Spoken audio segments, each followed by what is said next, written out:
चलो चलो जल्दी चलो। आज प्रेमियों सत्संग का समय हो गया। सब लोग सामने आके बैठो ताकि एक एक वचन आपकी समझ में आए। जब सामने आके बैठोगे तो तुम्हारी समझ में आएगा कि सत्संग किसे कहते हैं। क्योंकि सत्संग कोई कथा वार्ता का नाम नहीं है, सत्संग कोई भाषण स्पीच प्रवचन का काम नहीं है, सत्संग कोई मनोरंजन नहीं है। ये संत महापुरुषों की वचन वाणी जो हम सब जीवों की बहुपार कहानी है। ये जीवात्माएं भवसागर के पार कैसे जाएंगी, अपने सच्चे मालिक प्रीतम का कैसे दर्शन दीदार करेंगी। प्रेमियों, इस युक्ति का नाम है सत्संग। सत्यमा ईश्वर संग माने साक्षात्कार। यह जीवात्मा सूरत मुद्दतों से अपने मालिक प्रीतम का दर्शन दीदार छोड़ चुकी।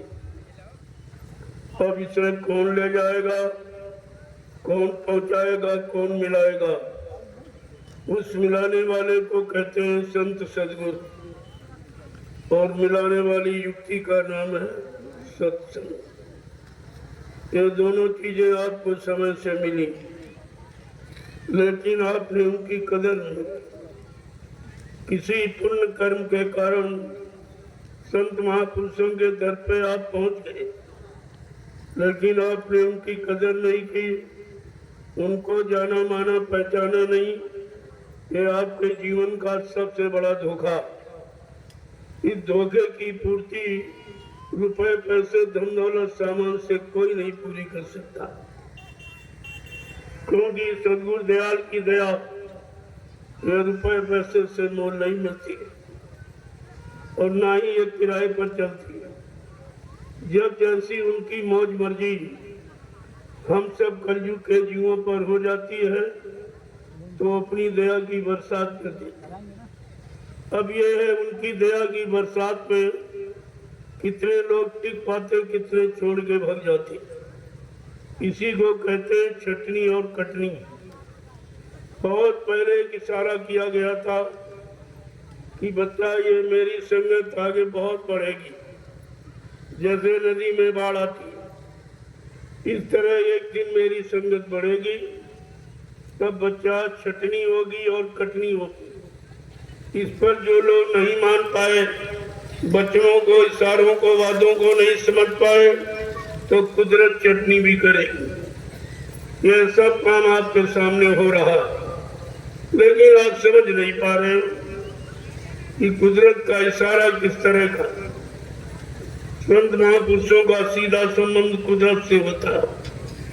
वो बगैर संतों की सलाह के कुदरत कुछ नहीं करती। जो इशारा करेंगे वही कुदरत यहाँ काम करेगी। पहले तो समझाने बुझाने का काम किया जाता, किसी तरह से जीव मान जाए, अच्छे सच्चे धर्म के काम पर आ जाए, नेक भले काम करने लगे, अच्छे मानवीय खान पान में आ जाए, अच्छी संग सोबत में रहे और अच्छे कर्म करे, तो उनका बचाव हो जाएगा। जब इस बात को जीव नहीं मानता है तब उनको लालच किया जाता भी, अगर आप मानोगे तो तुम्हारा राजपाट परिवार बाल बच्चे सब सुरक्षित बने रहेंगे, आपको तरह तरह का लाभ मान सम्मान अधिकार मिल जाएगा। जब इससे भी जीव नहीं मानते हैं तो प्रमाण देखते हैं। देखो वो हिरण्यकश्यप नहीं माना तो वो जीवन से हाथ धो बैठा। विद्वान ब्राह्मण रावण नहीं माना, वो भी जानी मतलब जिंदगी से हाथ धो बैठा। और महाराजा कंस जब वो भी नेक भली अच्छी सलाह को नहीं माना तो उसको अपनी जिंदगी से हाथ धोना पड़ा। ये सब परिणाम आपके सामने आ चुका है। अब तो वो दंड परिणाम यानी प्रारंभ होने वाला है। जब संत महापुरुषों के वचनों को नहीं मानोगे तो वो तो काल शक्ति है नहीं, तो दयाल है। वो मारने काटने सजा देने का काम नहीं करते हैं, लेकिन जब किसी तरह जीव नहीं मानेगा तो अपना चार्ज इस कुदरत को सौंप देगी। फिर ये कुदरत ऐसा करेगी नंगा नाच, जिसमें अपने आप को बचाना आपको मुश्किल हो जाएगा, अपना परिवार बाल बच्चों को बचाना, अपना सामान बचाना आपके लिए मुश्किल हो जाएगा। अब ये दंड प्रक्रिया चली, इसमें भी आपको एक मौका दे दिया, क्यों वो दयालु है, वो दया से अपने जीवों को बचाना चाहते हैं, लेकिन आप बचना ही नहीं चाहते हो। बचने का कोई काम, कोई सलाह अच्छी आप मानते ही नहीं हो, तो उनको मजबूर हो जाना पड़ता है। यद्यपि उनको पूरा अधिकार सृष्टि में है, लेकिन काल के विधान को कभी नष्ट नहीं किया जाता। काल के देश में अगर काल के विधान को कभी फेल नहीं करते हैं, लेकिन अपने जीवों को बचाने के लिए तरह तरह की व्यवस्था और भूमिका बनाते रहते हैं और किसी तरह से अपने जीवों को निकाल लेते हैं और बचा देते हैं। जब आप किसी तरह से कोई वचन मानते ही नहीं हो, न सैन न बैन, यानी इशारा भी नहीं और वचन भी नहीं, तब कुछ भी नहीं मानोगे, तो अंततोगत्वा वो दंड विधान जब लागू हो जाएगा उसमें किसी को माफी नहीं मिलेगी। काल माफी नहीं देता, दयाल तो माफ करता है, माफ करने आए और माफ करते ही रहेंगे, लेकिन जीव जब किसी तरह से मानने को तैयार नहीं होता, मजबूर कर देता है, मजबूर लाचार होकर के उनको ये व्यवस्था काल के हाथ में सौंपनी पड़ती है समझाने बुझाने की। और काल की बात बहुत जल्दी समझ में आपके आई, क्योंकि वो मार काट हिसाब कतलेआम के सिवा और कोई काम करता ही नहीं। इतिहास बता रहा है, जब हिरण्यकश्यप ने सतयुग था, अच्छा युग था, और अपने भक्त प्रहलाद बेटे की बात नहीं माना, बल्कि उल्टे उनको सजा देने, मार डालने का प्रयास करता रहा, तो फिर उनको यानी काल के हाथ वो व्यवस्था सौंप करके उसका सर्वनाश हो गया। ये विधान है, ये व्यवस्था है, ये इतिहास है जो आपके वर्तमान को बनाने का पूरा प्रयास करता। लेकिन जब इतिहास को नहीं मानोगे, अपने वर्तमान को नहीं बनाओगे, तो भविष्य आपका खराब हो जाएगा। फिर भविष्य में आपको बचाने वाला कोई नहीं दिखाएगा। यही त्रेता की व्यवस्था, अच्छा युग था, अच्छी उम्र थी, अच्छे खान पान करने वाले लोग थे, अच्छी संसोबत में रहने वाले, अच्छे कर्म करने वाले, लेकिन जब अच्छी नेक भली बात को भूल गए, धर्म कर्म मानवता इंसानियत प्रेम प्यार मोहब्बत सेवा दया सदाचार परमात्मा की यादगार को भूल गए, माँ बहन बेटी बहू की परख पहचान उनके दिल दिमाग से चली गई, तो अंततोगत्वा उसको भी विनाश की स्थिति में जाना ही पड़ा। ये तीनों युगों का इतिहास आपके सामने। हमारी दृष्टि से तो कलयुग का इंसान सबसे अच्छा होना चाहिए था, क्योंकि कलयुग के इंसान के सामने तीन युगों का अच्छा इतिहास लिखा। अच्छी उम्र वाले, अच्छे खान पाने, अच्छे कर्म करने वाले, लेकिन अफसोस के साथ ये कहना पड़ रहा कि कलयुग का जीव सबसे ज्यादा खराब होता। इसका मतलब इसने किसी युग की अच्छी नेक भली सलाह को नहीं माना, परिणाम इसलिए खराब हुआ। अगर आप मान जाते और समझ जाते और अपने आप को बुरे माहौल, बुरे खान पान, बुरी संशोधन, बुरे कर्मों से बचा लेते, तो आज तो तुम्हारा इतिहास कुछ अनोखा ही होता। लेकिन आपने कुछ नहीं किया। 10 जुलाई सन 1952 से समृद्ध दयालु ने बचाने का अभियान जारी किया और 2012 तक यानी 60 वर्ष लगातार आपको सुनाया गया, समझाया गया, चिताया गया, जगाया गया, होश में लाके खड़ा किया गया। अच्छे बुरे की पहचान, पाप पुण्य की पहचान, माँ बहन बेटी बहू की पहचान सब आपको सिखाई। इसमें 60 वर्ष का समय खर्च किया। इतना समय किसी ने नहीं दिया सुधरने का जो बाबा जगमुद्दो जी महाराज, और आपने उनको अपना गुरु बनाया, लेकिन ये भी नहीं समझ पाए कि गुरु किसे कहते हैं, गुरु किस काम के लिए आता है, कौन सा काम करके जाता।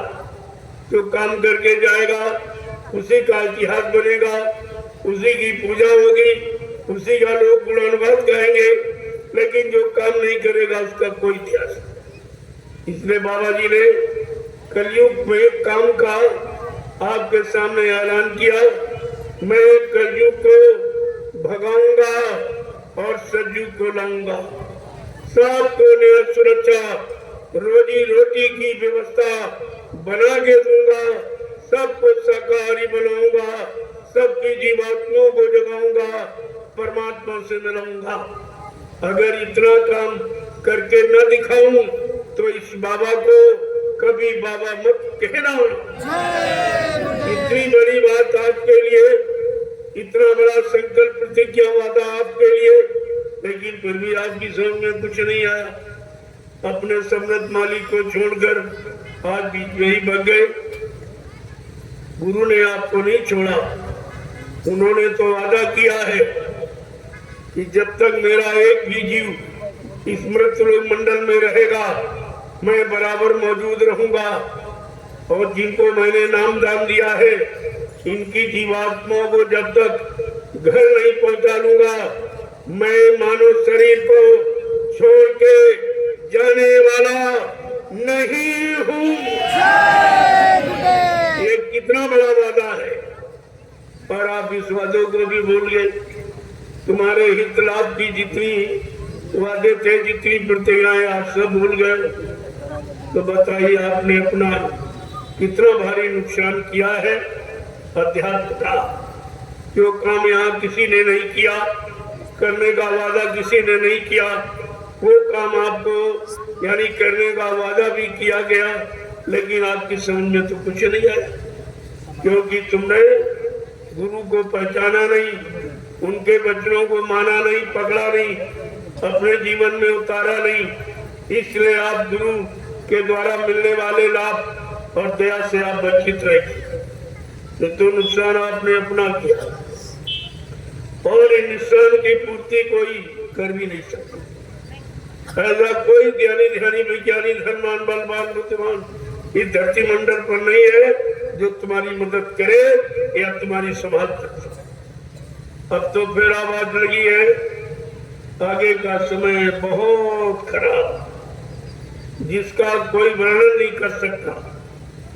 इतना खराब समय जिसके बारे में कोई आपको बता नहीं सकता, लेकिन संत महापुरुष त्रिकालदर्शी होते हैं, जिनको भूत भविष्य वर्तमान का ज्ञान होता है। जैसे आप इन आंखों से सामने स्पष्ट देखते हो, ऐसे अपनी जीवात्मा के दिव्य आंख कान से सब सुनते और देखते रहते हैं, और समय समय पर आपके बचने और संभाल का इशारा करते हैं।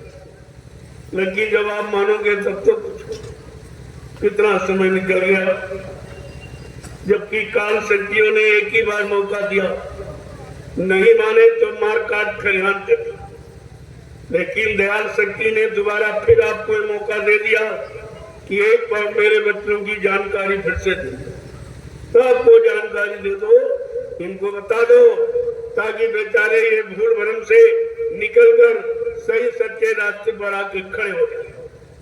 ये दोबारा आपको मौका दिया ना। इसी तरह से बच्चों को सुनकर अपने आप की संभाल कर लो, अपने परिवार बाल बच्चों को बचा लो। तुम ये अन्याय क्यों कर रहे हो? अपने बाल बच्चों की संभाल की कोई चिंता आपको नहीं है, तो फिर तुम्हारा जीवन पशुवत जीवन है, पशुवत जीवन है, इंसान का जीवन आपका। तो मैं आपके बीच में इसलिए आया हूँ, कुछ पूछने आया हूँ और कुछ आपको बताने आया हूँ। दोनों चीज, जो 60 साल आपको बताया गया तो आपसे पूछूंगा, और जो आप भूल गए हो उसको फिर से बताऊंगा। मैं ना कोई पुराना बिगाड़ने आया न नया बनाने आया। जो भूल चूक आपने की है उसी को ठीक करने आया। किसी तरह से ठीक कर लो, आप सबका भला हो जाए। यहाँ तो सारी इंसानियत सारी जमहूरियत को लाभ देने का संकल्प लिया गया। यहाँ कोई हिंदू मुसलमान, कोई सिख ईसाई का रगड़ा झगड़ा नहीं है। यहाँ छोटे बड़े गरीब अमीर, कोई पढ़े लिखे अनपढ़ का झगड़ा, कोई सिर्फ उसका अंतर या कुछ, यहाँ ऐसा कुछ नहीं। यहाँ संपूर्ण रूहों और जीवात्माओं के हित और कल्याण की बात की जा रही है। सारे शरीरों में परमात्मा की जीवात्मा बैठी है, सारे जिस्मों में खुदा की रूह बैठी है और कुछ नहीं। केवल रूह और जीवात्मा का खेल है, बाकी यह सब झूठ है। इतना ही सत्य है। अगर इसे आप समझ लो तो सत्य के नजदीक पहुंच जाओगे। संत सद्गुरु के द्वारा अपने सतलोक सचखंड अनामी धाम को आपकी जीवात्मा पहुंच जाएगी। ये काम आपका हो जाएगा। लेकिन नहीं माने, नहीं समझे और नहीं जीवन में उतारा तो फिर इससे बड़ा नुकसान, यानी आपका जो होने जा रहा है, जिसके बारे में आपको जानकारी देने आया हूं और आपसे कुछ पूछने आया हूं। आज सत्संग का पहला दिन है। अभी बहुत लोग आएंगे क्योंकि सबको मालूम है 3 दिन का कार्यक्रम है, तो छुट्टी अवकाश समय के अनुसार सब लोग अपनी बड़ी व्यवस्था बना के आएंगे। कोई कल आएगा, कोई परसों, लेकिन 3 दिन में यह संकल्प पूरा कर दिया। जो बताने समझाने का जो संकल्प लेके आया हूँ वो 3 दिनों में पूरा। और आपने कभी सुना नहीं। अगर कभी सुनने का मौका आपको मिला होगा तो मथुरा दरबार में, लेकिन अब वहां भी कुछ नहीं, वहां भी कुछ नहीं। जब इन्होंने प्रचार कर दिया, सीधा बता दिया कि दरबार लगाने वाला चला गया, दया देने वाला चला गया, तो फिर आप वहां करने गए। क्या जगह को दे देगी यार? अरे जगह नहीं देगी। जिस जगह पर पावन पवित्र आत्मा रहती है, जिसे संत महापुरुष कहते, उनके अंदर देने का भंडार होता है, वो सबको खुश कर देते हैं, सबको दे देते हैं, सबको संभाल कर देते हैं, सुखी कर देते हैं। जब इन लोगों ने खुला प्रचार कर दिया कि वो दान दाता दयालु चला गया, फिर आप वहां करने गए, तो ये काम तुम्हारा वहां कौन करेगा? ये किसी इंसानी शक्ल का काम नहीं है और न कोई कर सकता।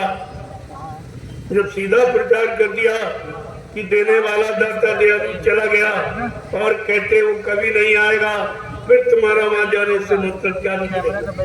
बाबा जी ने पहले ही कहा था, महात्मा जिस स्थान को छोड़ देते हैं, बच्चा उस स्थान पर जाने से कोई आध्यात्मिक लाभ आपको नहीं मिलेगा, क्योंकि लाभ उनके पास उनकी झोली में। वो लाभ किसी स्थान में, किसी जड़ता में, किसी जड़ वस्तु में या जड़ इमारतों में नहीं है। आपको ये सब समझना चाहिए था। बाबा जी ने कहा भी था, ले जाओ दया लूट कर, वो जीता जागता देवता मंदिर का बरक तक बांट रहा। इस बात को तुम अभी तक नहीं समझ पाए कि जीता जागता वहां कौन था, कौन बांट रहा था। और इन लोगों ने जीते जागते देवता को कह दिया, मर गया चला गया, तो वो दया कौन देगा? पाप को क्षमा याचना करने वाला जब चला गया तो तुम्हारे गुनाहों को, पापों को कौन माफ करेगा? इस पर बात को विचार करना चाहिए। लेकिन तुमने गुरु के वचनों को भुलाया है, उनका अपमान किया है, लिहाजा ये सजा है जो आपको कुदरत देने जा रही है। इस सजा से कोई अपने आप को बचा सकेगा। जो गुरु का प्रेमी होगा, गुरु के वचनों का प्रेमी होगा, जो गुरु से दया पाने की इच्छा रखता है, दया पाने का निरंतर प्रयास, जो नाम की युक्ति, नाम की कमाई, तो सुबह शाम आत्मा के घाट पर बैठकर दोनों आंखों के मध्य भाग में जो कमाई करता है वो पाने का अधिकारी। बाकी ये किसी को मिलने वाली दया नहीं है। तो आप लोग आए हो तो मैं जरा आपसे पूछना चाहता हूँ, आप परिवार बाल बच्चे दारू सत्य बोलो, क्योंकि ऊपर आकाश आकाशी पिता, नीचे धरती माँ, बीच में आप बैठो। तो दोनों को याद करके आप सत्य बताना कि आप लोग मथुरा जाते थे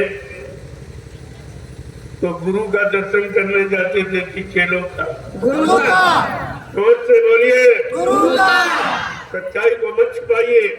आप लोग मथुरा जाते थे गुरु का दर्शन करने कि चेलों का दर्शन करने? गुरु का। आप लोग मथुरा जाते थे गुरु की सुनने गए थे कि चेलों की सुनने गए थे? आप मथुरा जाते थे गुरु की मानने गए कि चेलों की मानने गए थे? आप मथुरा जाते थे गुरु भक्ति करने गए कि चेला भक्ति करने गए? या ये सब चेला भक्ति कर, सब गुरु की नहीं, सब चेलों की मान। ये बेचारे सब भूल गए कि गुरु पार करेगा कि चेला पार। गोस्वामी जी महाराज ने इसी बात को सिद्ध और सत्य करने के लिए रामचरितमानस में उत्तरकांड की रचना की और जीवों के भूल भ्रम को दूर करने के लिए गुरु के बारे में स्पष्ट परिचय दिया कि गुरु भी न भाव निधि तरह ना कोई और जो भी रहती इस शंकर समोई। कहते भी कोई भी संसार में धनवान बलवान बुद्धिमान क्यों न बन जाए, लेकिन ये भवसागर बगैर समय के सदगुरु के कोई पार नहीं ले जाता। और वो सदगुरु जो नाम नौका लेके आया, बिना नौका के तो कोई जाएगा नहीं उस पार। जो नाम नौका लेके आया हो, नानक नाम जहाज है बिसरे घड़ी नए। नानक जी ने कहा जो नाम जहाज लेके आया उसको एक घड़ी मत बिसारना, वही तुम्हारी जीवात्मा को नाम रूपी नौका पर बिठाकर इस भवसागर से पार करेगा और अपने बल पौरुष से उस जीवात्मा को उसके सच्चे घर यानी सचखंड सद्धाम को पहुंचाएगा। यह सब आपको ध्यान में रखना चाहिए। लेकिन आपने जो सब बोला दिया। एक बात और आपसे पूछूंगा, आप सत्य बताना, क्योंकि आप बाल बच्चे परवानदार हो। यही सत्य सुनने के लिए, सत्य समझने के लिए, सच्चित आनंद पाने के लिए, जीवात्मा को सत्य सचखंड पहुंचाने के लिए आपने गुरु की शरण का सहारा लिया था। यह सहारा इनको पाने के लिए लिया था तो संसार में कहीं नहीं कोई नहीं दे सकता। लेकिन आप तो सब भूल गए। मैं आपसे पूछूंगा, आप लोगों ने नामदान गुरु महाराज से लिया या किसी चेले से लिया है? देखिए, सच्चाई को मत छिपाइए। आप लोगों ने नामदान गुरु महाराज से लिया या किसी चेले से लिया है? आपका हाथ गुरु महाराज ने पकड़ा या किसी चेले ने पकड़ा है? आपकी जीवात्मा को जगाने का, परमात्मा से मिलाने का, निज धाम निज लोक पहुंचाने का वादा ये गुरु महाराज का है या किसी चेले का है? फिर आप जा कहाँ रहे? जब नामदान गुरु से लिया, तेरा गुरु के बने, हाथ गुरु ने पकड़ा, पार करने का वादा गुरु का, तो तुम जा कहाँ रहे? तुम सब जा रहे चेलों के, वो चेले जो गुरु के नहीं गए तुम्हारे क्या हो जाएंगे? जिन्होंने गुरु को नहीं बख्शा क्या तुम्हें बख्श देंगे? इतना तो तुम्हें ध्यान में रखना ही चाहिए था। लेकिन आप भूल गए। काल ने अपना दांव चलाया और तुम सबको दयाल से अलग कर दिया। ये काल की काली करतूत, उसने ऐसा भ्रमित किया कि तब तुम दयाल को छोड़ के फिर काल के गोद में चले। इतना नुकसान आपने अपना किया। जबकि 10 जुलाई 1952 से गुरु ने आपको सुना सुनाकर काल की नगरी से निकालकर उस सतपथ के रास्ते पर लाके खड़ा किया जहां से तुम्हारी जीवात्मा जाकर अपने मालिक का दीदार करेगी, अपने सच्चे घर मंडल मुकाम को जाएगी, पहुंचेगी। इसके लिए आपको संदेश दिया गया था। लेकिन वो तो आप सब भूल गए, सब आप भूल गए। तुम्हारे पास अपने हित की, अपने भले की, अपने कल्याण की, अपने उद्धार की कोई बात आप नहीं की। आपने अपना कितना भारी आध्यात्मिक नुकसान किया, ये नुकसान की पूर्ति रुपए पैसे से आप नहीं करते, और कोई आपको कुछ दे भी नहीं सकता। तुम दुनिया में कहीं चले जाओ, आपको कुछ नहीं को दे सकता, क्योंकि यहाँ तुमसे लेने वाले बैठे, देने वाले नहीं। कई मंदिर में, मस्जिद में, गिरजा गुरुद्वारों में, तीर्थ में, मूर्त में, पानी में, कहीं आप चले जाओ, सब लेने वाले बैठे, देने वाला कोई। तो तुमने कभी ये नहीं सोचा कि हमको कौन देगा? ऐसा कौन समृद्धाता दयालु तो हम सबको देगा, और वो देगा जो यहाँ कोई नहीं दे सकता। क्या कभी आपने ऐसा सोचा, ऐसा समझा? कभी फिर तुम्हारा ये मथुरा जाने का, सत्संग सुनने का, दर्शन करने का, सेवा करने का, सेवा देने का, गुरु के वचनों का प्रचार करने का, गुरु से नाम दान लेकर सुमरन ध्यान भजन करने का क्या मतलब निकला? तुम्हारे लिए सब झूठ, सब धोखा। और बाबा जी ने इसी धोखे से बचने के लिए पहले ही आपको इशारा कर दिया था, लेकिन आप वो भी भूल गए। तो जरा सुन लीजिए, उसी को आप सुन लीजिए। सत्संग कल से प्रारंभ करूंगा, जो प्रेमी आ रहे वो भी आ जाएं और सबको संदेश देगा। आज तो मैं आपसे पूछने ही आया हूँ और कुछ बताने आया हूँ। जो आप भूल गए हो उसी को याद कर लो, तो तुम्हारी अभी बिगड़ी नहीं है, अभी बन सकती।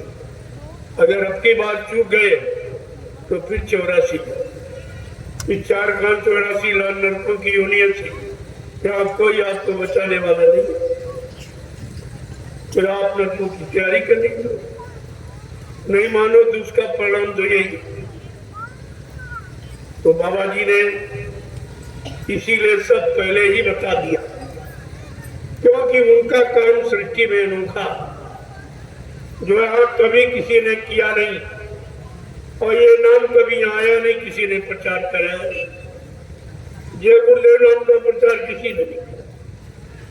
हमारा इतिहास बता रहा 3 युगों का, कि सतयुग में जब राजा हिरण्यकशिप के द्वारा व्यवस्था बिगड़ी, तो योगियों ने हरि नाम दिलाया था और उसी नाम का प्रचार कराया और उसी से काम किया। अब ये जो नाम जिस लोक मंडल मुकाम से आता है, उस नाम का स्मरण करने से वो नाम तुम्हारी मदद उसी लोग तक कर सकता, आगे नहीं। ये नाम की निजी मेहनत। तो योगियों ने उस हरि नाम को जगाया और उसका प्रचार कराया। उसको किसने जपा, किसने सुमरन किया, किसने माना, किसने विश्वास किया? भक्त प्रहलाद गोस्वामी जी महाराज ने बड़े साफ शब्दों में रामचरितमानस में लिखा कि हरि नाम की महिमा किसने जानी और किसने उसका लाभ प्राप्त किया। तो साफ साफ शब्द उन्होंने क्या कि नाम है जपत हरि कीन प्रसादु और भक्ति सिरो माणि भय प्रहलादु कि ध्रुव संगला नीच हरि नाम पाए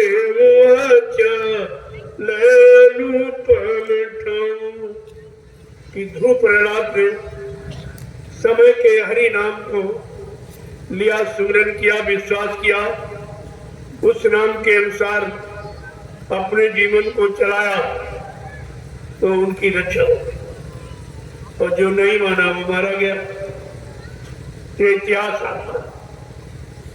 ऐसे जब द्वापर में राजा रावण, जो इतना बड़ा विद्वान कहते भूते न वैक्षति, उत्तम कुल पुलस्त करनाती, शिव विरंच पूजे वो महती, का इतना कुलीन ब्राह्मण पुलस्त इसी के परिवार था, और जिसने अपनी अखंड आराधना साधना से यानी ब्रह्मा विष्णु महादेव को अपने बस में कर दिया, लेकिन समय के जगाए नाम को नहीं समझ पाया, नहीं मान पाया। जो ऋषि मुनियों ने राम नाम जगाया था, उस राम नाम को नहीं माना, नहीं विश्वास किया, उसका विरोध और खंडन किया, उसका अपमान किया, लिहाजा वो नष्ट नाम कर दिया।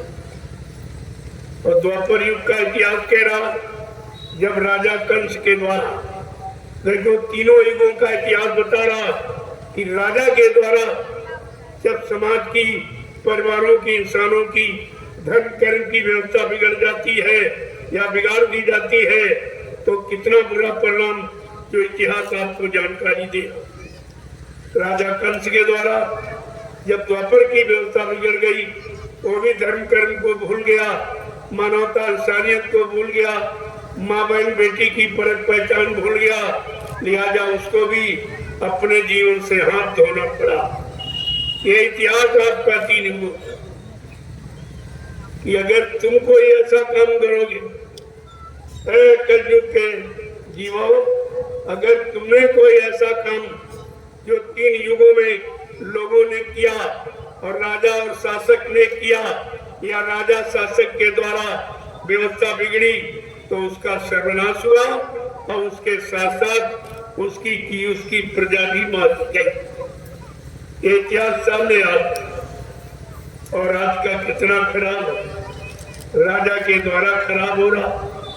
जब राजा धर्म कर्म को भूल गया, मानवता इंसानियत को भूल गया, प्रेम प्यार मोहब्बत सेवा दया सदाचार परमात्मा की यादगार को भूल गया, अच्छे मानवीय खान पान को भूल गया, अच्छे कर्मों को भूल गया, तो परिणाम वही होगा जो सतयुग त्रेता द्वापर में शासकों का, राजाओं का, प्रजा पर शासन करने वालों का। वो तो नियम सीधा, उसमें कोई इधर उधर नहीं कर सकता और उसको कोई माफी नहीं कर सकता। हाँ, कलयुग में इतना अधिकार जरूर है जो किसी युग में नहीं था कि कलयुग में संत पधारे हैं, संतों को पूरा अधिकार है, वो राजा प्रजा के दोनों को, गुनाहों को, पापों को माफ कर सकता। अगर राजा प्रजा उनके अच्छे सच्चे रास्ते पर आके खड़े हो जाएं और अच्छी सच्ची बात को मानकर चलने लगे, तो राजा प्रजा दोनों का बचाव हो सकता। अन्यथा एक किसी के बस की, तो कितना समझाया जाए। अब वही विनाश करे विपरीत बुद्धि, जब जिनके पापों का घड़ा भर गया, स्वार्थ लोभ लालच का घड़ा भर गया है, तो फूटेगा, और फूटेगा तो विनाश की ज्वाला निकलेगी। उससे क्या निकलेगी? विनाश की ज्वाला, जो न अपने आप को बचा पाएंगे न अपनी प्रजा को बचा पाएंगे। इसलिए संत महापुरुषों ने ऐलान कर दिया घोषणा कि अगर तुम बचना चाहते हो, अपने मानवीय खान पान में आ जाओ, मानवीय वेशभूषा में आ जाओ और मानवीय भाषा का अपनी पवित्र वाणी से उच्चारण करने लगो, तो जितना दोष और पाप आपने किया है उसकी क्षमा मिल जाए, वो क्षमा हो सकता। लेकिन अगर आपने ये नहीं किया तो आगे कुदरत तैयार करेगी, आगे मुसीबत बड़ी बड़ी, कुदरत है तैयार खड़ी, तो सब कुछ करने के लिए बिल्कुल तैयार, उसको तैयारी करने की जरूरत नहीं है। अभी संत महात्माओं का वरद हस्त तुम्हारे सिर पे, जब तक उनकी अमृत वाणी का जो सुधार की नीति है उसका प्रचार प्रसार वायुमंडल में होता रहेगा, तब तक आपकी रक्षा हो रही है। जिस दिन अपनी वाणी को विराम दे देंगे, कुदरत रंगा राज करेगी, फिर आप अपने आप को बचा नहीं सकते। इतना खराब समय, इतना नंगा राज कुदरत का, ये गांव के गांव, शहर के शहर, ये मुल्क के मुल्क खाली पड़े हैं, कोई रहने वाला नहीं होगा। कहने का मतलब आज आप एक एक इंच जमीन पे झगड़ा करते हो क्योंकि तुमको अपना भविष्य नहीं मालूम कि आगे क्या होने जा रहा, तुम्हारे बुरे पाप कर्मों की क्या सजा मिलने जा रही, वो तो आपको मालूम नहीं। वो तो महात्मा आपको इसीलिए बता रहे हैं अगर बचना चाहते हो तो भी कुछ नहीं कर सकते हो।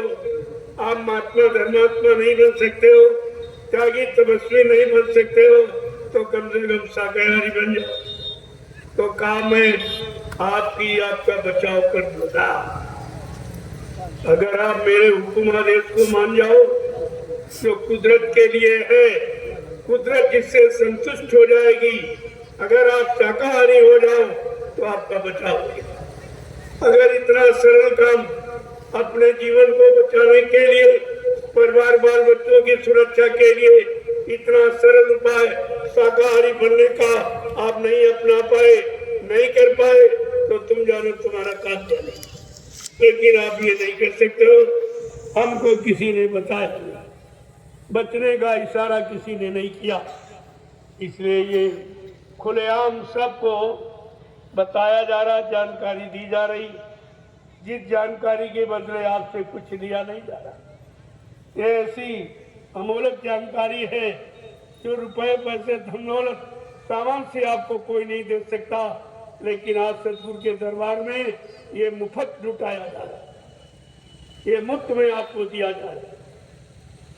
अगर आप शाकाहारी हो जाओ तो संत महात्माओं ने कहा मैं तुम्हारी तरफ से कुदरत से माफी दिला दूंगा कि कम से कम इसने ऐसे खराब वक्त समय में एक बात को मान ली, अपने मनुष्य मंदिर को खराब करने से बचा दिया। इतना तो लाभ आपके हाथ में हो सकता। अगर ये भी आपने नहीं किया तो फिर ये कुदरत के भारी प्रकोप से आप बच नहीं, ये सब वीरान हो जाएगा, कुछ नहीं दिखाई। आपको यह सब समझना चाहिए। बाबा जी ने जानकारी पहले ये दे दी बिना पूछे, क्योंकि आप जानते नहीं तो पूछोगे। आपको भविष्य का तो मालूम नहीं क्या होने वाला, तो आप पूछेंगे क्या। लेकिन वो तो जो हमदर्दी करने आया है, जो दया देने आया, आपकी संभाल करने आया, वो तुम्हारे पूछने पर नहीं बैठा, वो अपने आप तुम्हारी संभाल का पूरी व्यवस्था बता दी कि आपकी संभाल कैसे होगी। तो कहा धर्मात्मा महात्मा तो नहीं बन सकते हो, सच्चे ईमानदार त्यागी तपस्वी चरित्रमान नहीं बन सकते हो, तो कम से कम शाकाहारी बन जाओ। इसमें आपका कोई खर्चा नहीं, शाकाहारी बनने में कोई खर्चा, बल्कि जो अपना धन गाड़ी कमाई जो गंदे खान पान में बर्बाद करते हो, वो तुम्हारी कमाई बच जाए। वो कमाई तुम्हारे बाल बच्चों के पढ़ाई लिखाई में काम आवे, शादी ब्याह में काम आवे, घर मकान बनाने में काम आवे। महात्मा हर तरफ से तुम्हारी मदद करना चाहती, लेकिन दुनिया ऐसी बावरी, कोई गाहक न बचा। इस सस्ते सौदा जो जीवन मरण के प्रश्न को हल करने वाला, इसे कोई समझ ही नहीं पा रहा। बुद्धि किसी के काम नहीं कर रही। ये सब क्या है? कहा इसलिए है जब जैसी हो तब्यता तब तैसी मति होए, अब काल रेख की लेख को मेट सके नहीं कोई। जब काल ने कलम चला दी है, उसको दयाल के सिवा इस सृष्टि में कोई मेटने वाला नहीं। इसलिए दयाल वादा करते कि सर्वत लेख पर मेघ हमारे मेटे अंग कुंग बहाल के। जो ब्रह्मा ने कलम चला दी हमारे आप पे पाप पुण्य कर्मों की सजा और लाभ देने की, संत महापुरुष उस ब्रह्मा के कलम का लिखा अक्षर मेट, उनको अधिकार है, वो मेट सकते हैं। वो कैसे? परमार्थी सेवाओं में लगाकर आपके शरीर मनसा भाता कर्मणा द्वारा किया हुआ जितना भी पाप कर्म उसको बैठ चुके। इसलिए संत इस व्यवस्था को ठीक करने के लिए परमार्थी वचन उच्चारण किए, परमार्थी वचनों के द्वारा परमार्थी सेवा का आह्वान किया और परमार्थी सेवा में लगाकर तुम्हारे कितने जन्मों के पापों को क्षण में काट दिया। जो काम सृष्टि में कोई नहीं, क्योंकि उनका वचन कभी झूठा और खाली नहीं करना, लिख के बताया गया ताकि आपको विश्वास हो जाए। संत बचन पलटत नहीं, पलट जात ब्रह्मांड। चाहे ब्रह्म अपनी ब्रह्मांड की रचना में तब्दील बदलाव क्यों न कर दे, लेकिन संत जो कहेंगे वो करके दिखाएंगे। उनकी जबान दस्तावेज होती है, वो अकाट सत्य है, कोई नहीं काट सकता। ये सब आपको ध्यान में रखना चाहिए था। अगर इन बच्चों को आपने ध्यान में रखा होता तो 10 जुलाई 1952 से 2012 तक आपको मथुरा में या हिंदुस्तान में जगह जगह बड़े बड़े कार्यक्रम करके आपको सब सुनाया, समझाया गया और कराया भी गया। 3 साकेत महायज्ञ जो हिंदुस्तान की धरती पर कभी किसी ने कर नहीं पाया। ये कलयुग में कितना महान कार्य, ऐसा साकेत महायज्ञ जो कोई नहीं कर पाया, बाबा जी ने वो भी करके दिखाया और 33 करोड़ देवताओं को खुश और प्रसन्न कर लिया, उनका आह्वान किया और उन्होंने वादा किया तमाम प्रस्ताव जनता के हित के पास किए कि सतयुग आने पर यह सब लागू हो जाएगा। यह सब आपको सुनाया गया, लेकिन आप पता नहीं काल की तरफ कैसे चलेंगे, काल की बात पर कैसे विश्वास आ और दयाल के वचनों को आप भूल कर कितना बारी आपने अपना नुकसान कर दिया। तो यह सब इसीलिए पहले ही जानकारी दी। 3 साकेत महायज्ञ, पहला अहमदाबाद में साबरमती नदी किनारे, दूसरा अयोध्या में काशी व भोले नगरी, दूसरा अयोध्या में और तीसरा काशी व भोले नगरी। ये 3 साकेत महायज्ञ भगवान शंकर को काशी में खुश कर लिया। उन्होंने भी ऐलान किया मेरा समय आ गया, मैं तब विनाश लीला, मैं तांडव नृत्य करूंगा, मेरा समय आ गया। बाबा जी ने कहा नहीं, थोड़ा रुक जाइए आप, मैं भी लोगों को सच्चाई का संदेश उनके कानों तक पहुंचा देता हूँ।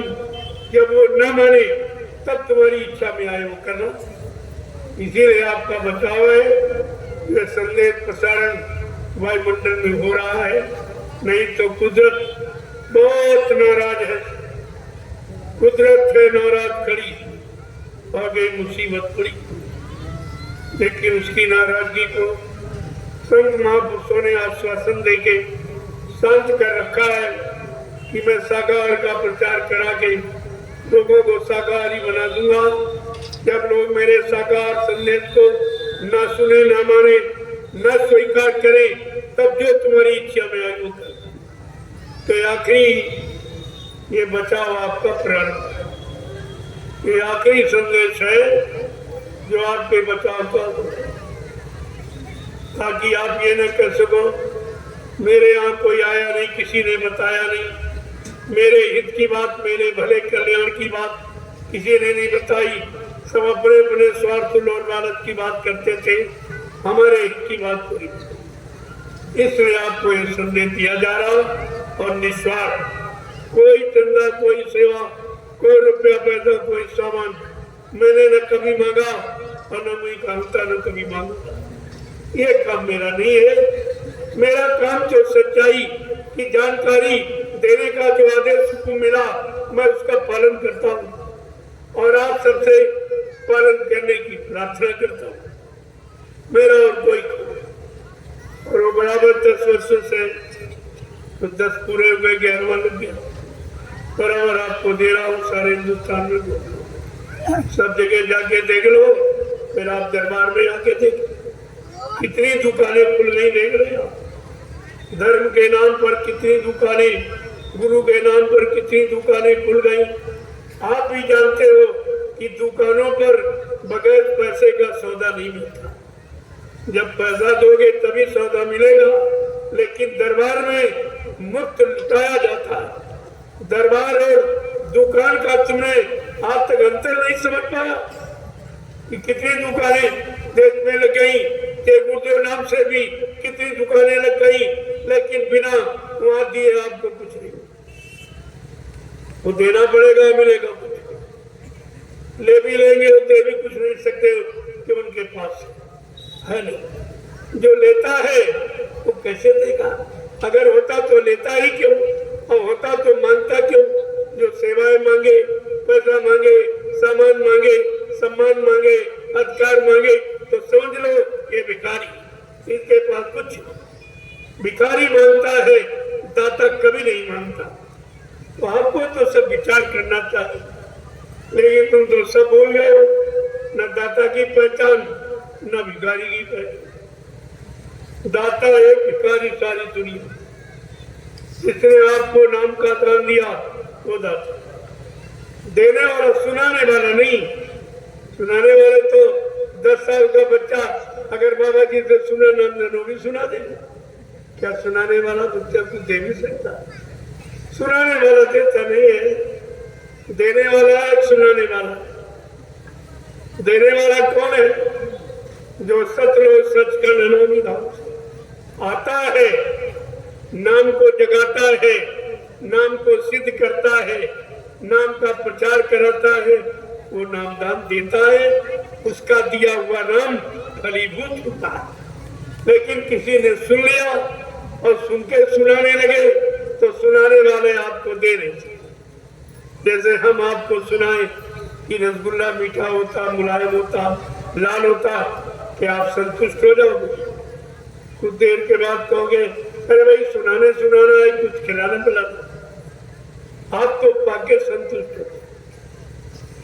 इस नामदान से संतुष्टि भी नहीं मिली, शांति भी नहीं मिली, अंदर में मन की का विकृत स्वभाव अभी शांत नहीं हुआ, गया नहीं, तो भी नामदान आपने लिया ही।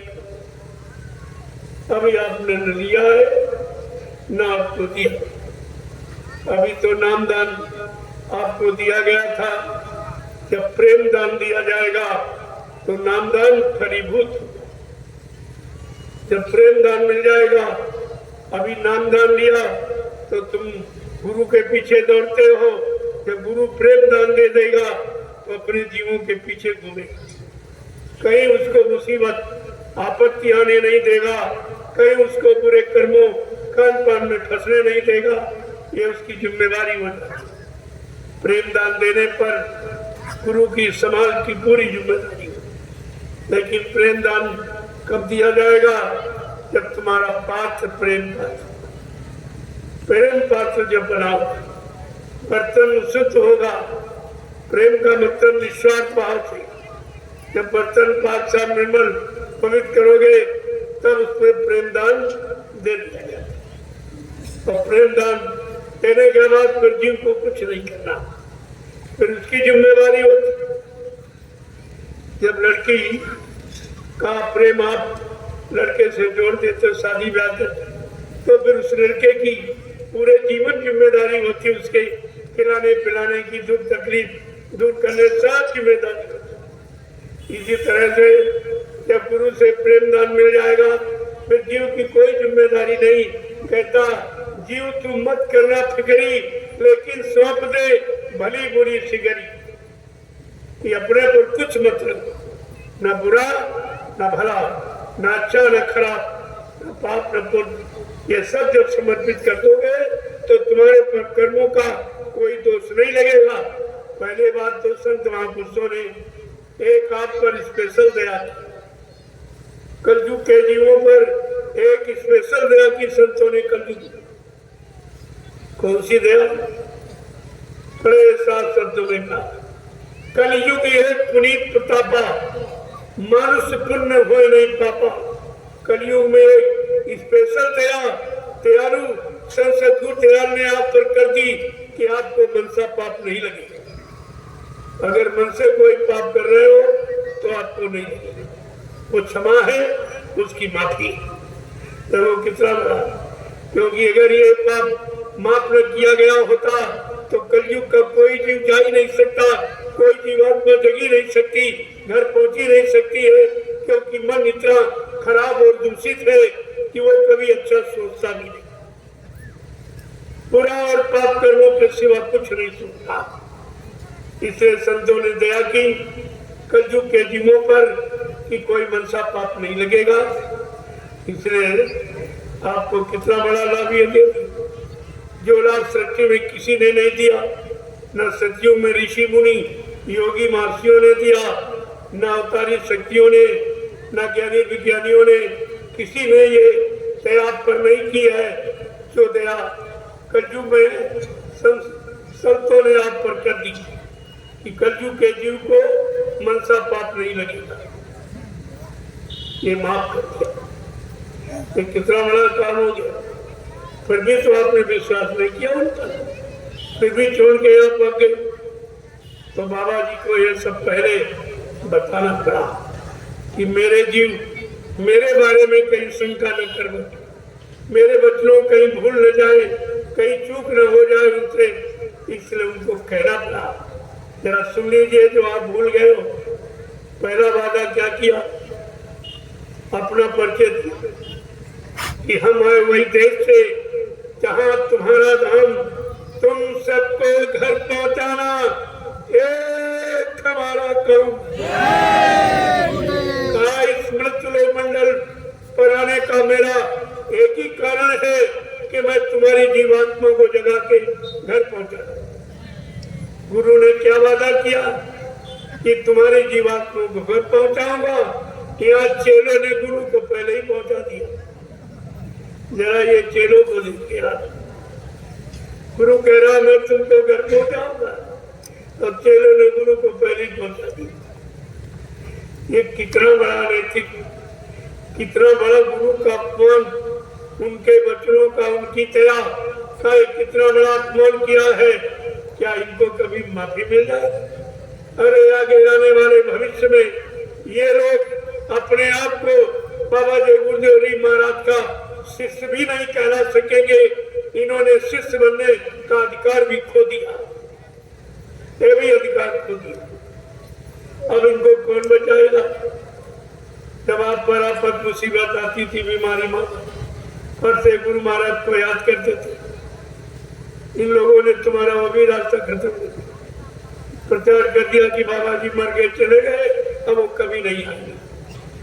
आप बताइए, आप किसको आपत्ति में बुलाओ, किसको पुकारोगे, किसको याद करोगे? तुम्हारा सारे रास्ता जिन्होंने बंद किया, तुम उन्हीं के पीछे भाग रहे हो। तुम्हारी बुद्धि ने बिल्कुल काम नहीं किया, कुछ भी नहीं अपने बारे में सोचा कि हम किसके पीछे भाग रहे हैं। जो हमारे गुरु को बदनाम कर रहा, गुरु को झूठा बता रहा, झूठ बोलने वाला, वादा खिलाफी करने वाला, दगेबाजी करने वाला सिद्ध कर रहा है, ऐसे के पीछे आप चलोगे तो तुम्हारा क्या होगा? तुम्हें ये सब विचार करना चाहिए। इससे बड़ा और अपमान क्या? ये मर जाना शब्द किसके लिए प्रयोग करते? अपने दुश्मन की। तेरा बाप मर जा, तेरा भाई मर जा, बेटा मर जा। इन्होंने गुरु के बारे में अपमानित शब्द प्रयोग किया। क्या वो तुम्हारा कभी हो सकता? जब गुरु को अपमानित करने में कोई विचार नहीं किया, कुछ नहीं सोच पाया, अच्छे बुरे पाप उनका परिणाम नहीं समझ पाया, अरे वो तुम्हें क्या देगा? इस पर तुम्हारे को विचार करना चाहिए था। ये कितना बड़ा अपमान गुरु का। कोई कहते तुम्हारा बाप मर गया, भाई मर गया, आपको अच्छा लगेगा? लेकिन ये सब गुरु का प्रचार करते रहे, ये कहते रहे गुरु मर गया, चला गया, कभी नहीं आएगा, और आप अपने कानों से सुनते रहे। ये कितना बड़ा गुरु का अपमान जो तुमने अपने कानों से सुना और कुछ नहीं बोली। मथुरा में देखा भी, यहाँ से कुछ नहीं कहा, कानों से सुना, कुछ बोले ही नहीं। ये कितना बड़ा यानी मतलब बात है, कितनी बड़ी इसकी सजा। कभी धर्मशास्त्रों के पन्ने खोल के पढ़े, कितना बड़े साफ शब्दों में कहा। लेकिन आप तुझे गुरु निंदा सुना जो काना, पाप लगे गौघास समान है। जो गुरु की निंदा अपने कानों से सुनता है, उसको गौ हत्या के बराबर पाप लगता। ये तुमने पाप सब ने किया और आज भी कर रहे। आपकी समझ में कुछ नहीं। अपने गुरु की बदनामी, अपने गुरु का अपमान, अपने गुरु को झूठ बोलने वाला, वादा खिलाफी करने वाला, कहने वाला का आप साथ दे रहे हो, उनके पीछे दौड़े, तुम्हारा क्या होगा? जो नरकों में जाने की तैयारी कर रहा, तुम उसके पीछे चलकर क्या तुम भी नरक में जाना चाहते हो? क्या आपका इरादा है? इसलिए एक वचन को जरा सुनिए। अभी तो पहले वादा बाबा जी ने कहा, बच्चा मैं राम कृष्ण की तरह से किसी बीच के लोग से नहीं आया हूँ जो तुम सबको बीच में छोड़ के चला जाऊंगा। न मैं ब्रह्मा के ब्रह्मलोक से आया हूँ, न विष्णु के विष्णुलोक से आया हूँ, न शिव जी के शिवलोक से आया हूँ, न राम के साकेत लोक से आया हूँ, न कृष्ण के गोलोक से आया हूँ, न देवी देवताओं के देवलोक से आया हूँ। मैं आया हूँ सतलोक संस्कार नामी धाम, जहाँ की ये सारी सुरते रूहें जीवात्माएं, जहाँ ये मृत लोक मंडल में ये मनुष्य शरीर में बैठी, मैं इनके वास्ते इनको जगाने, इनको घर पहुंचाने के लिए आया हूँ। प्रेमियों, ये कितना बड़ा वादा! ये वचन किसी से नहीं खुले, न मंदिर में पूजा करने वाले पुजारी से, न मस्जिद में मुल्ला मौलवी से वचन खुला, न मतलब पादरियों से, ईसाई घर में, और न ही गुरुद्वारे में किसी ग्रंथी से खुला। ये सत्य का वचन किसी से मुंह से उच्चारण नहीं हुआ। आप इसको विचार कीजिए। मैं तो अभी केवल इशारे कर रहा हूं, समय आएगा तो सब कुछ, लेकिन समय के पहले आप नहीं चेत पाए, नहीं जाग पाए, संभल के नहीं खड़े हो पाए, तो फिर बचने की बात कहाँ लागू? फिर बाद में पछताने से कोई लाभ। मन पछते अवसर भी थे, सहस पदन दस पदन काल न बचे न काल बलि से, मन पछते अवसर समय निकल जाएगा। पश्चाताप से कुछ होने वाला नहीं है, उससे कोई माफी नहीं मिलेगी। पश्चाताप से समय के पहले अगर कर लिया जाए तो कुछ काम आपका बन सकता है, लेकिन बात नहीं। बाबा जी ने दूसरा वादा किया, नाव लगाई शब्द के गुरु ने, चढ़ बैठे कुसुम का गुरु ने नाम की नौका लगा दी भवसागर पार जाने की। कोई सूरवीर बैठेगा, ये सब नहीं लोभी लालची कामी क्रोधी व्यभिचारी कुचारी, ये उस नाम की नौका पर नहीं सवार होगी। सूरवीर कौन है? जिन्होंने मान मन डाला उन्हीं को सूरमा खेला। सच्चा सूरवीर कौन है? जिसने अपने भोगी विलासी इस मन को मार दिया, वो सच्चा सूर। ये मारने काटने वाला, ये हिंसा करने वाला, ये सूरवीर नहीं। सूरवीर वो जिसने अपने कामी क्रोधी लोभी लालची आलसी मन को सुधार कर और प्रभु के नाम के चिंतन में लगा लिया और धीरे धीरे अपना काम बना लिया, कहते वो सच्चा सूरवीर। इसीलिए संतों ने कहा, तुम किसी के पीछे मत, कोई तुम्हारा नुकसान करने वाला नहीं, सबसे बड़ा नुकसान करने वाला तुम्हारा मन है। पढ़ो तुम इसी के पीछे और सभी यत्न तजना। सारे यत्न जितने भी शरीर इंद्रियों से किए जाते, उनसे मन सुधार नहीं सुधरा। यानी आपने कितने पूजा की, मन सुधरा? पूजा पाठ तीर्थ व्रत दान हवन जब गंगा स्नान कितना किया, लेकिन मन का मन नहीं धुला। एक भी बुरे कर्म उससे नहीं हटा पाए, छुड़ा नहीं, आप छुड़ा पाए, पूरी आदतें नहीं छुड़ा पाए, तो यत्न सब बेकार चला गया। तो संत महापुरुषों ने कहा, इस यत्न से कुछ होना नहीं है, पढ़ो तुम इसी के पीछे और सभी यत्न तजना। अब तुमने सबका ध्यान किया, कागज का, पत्थर का, पानी का, तीरथ का, मूर्त का, इनका उनका, परिवार का, बच्चों का, पति का, पत्नी का, सबका ध्यान किया आपने, लेकिन तुम्हारा ध्यान किसी ने नहीं किया। तुम्हारे कल्याण उद्धार का ध्यान किसी को, तब आपसे क्या कहा संतों, अगर कल्याण उद्धार कराना है गुरु का ध्यान कर प्यारे, बिना इसके नहीं छूटना। अगर अपना उद्धार चाहते हो, छुटकारा चाहते हो, 4,84 लाख नरकों की योनियों से बचना चाहते हो, जन्म मरण से छुटकारा चाहते हो, काल माया के कर्मों के विधान से अगर निकलना चाहते हो, तो समर्थ सदगुरु की बात को मानो, वो निकालेंगे। वो निकालने के लिए ही आए, उनका और दूसरा कोई था। तीसरा वादा क्या किया, बहुत सरल कर दिया। कहा कि अगर हमारे बच्चों को कोई परेशानी तकलीफ देखूंगा तो बहुत सरल कर दूंगा।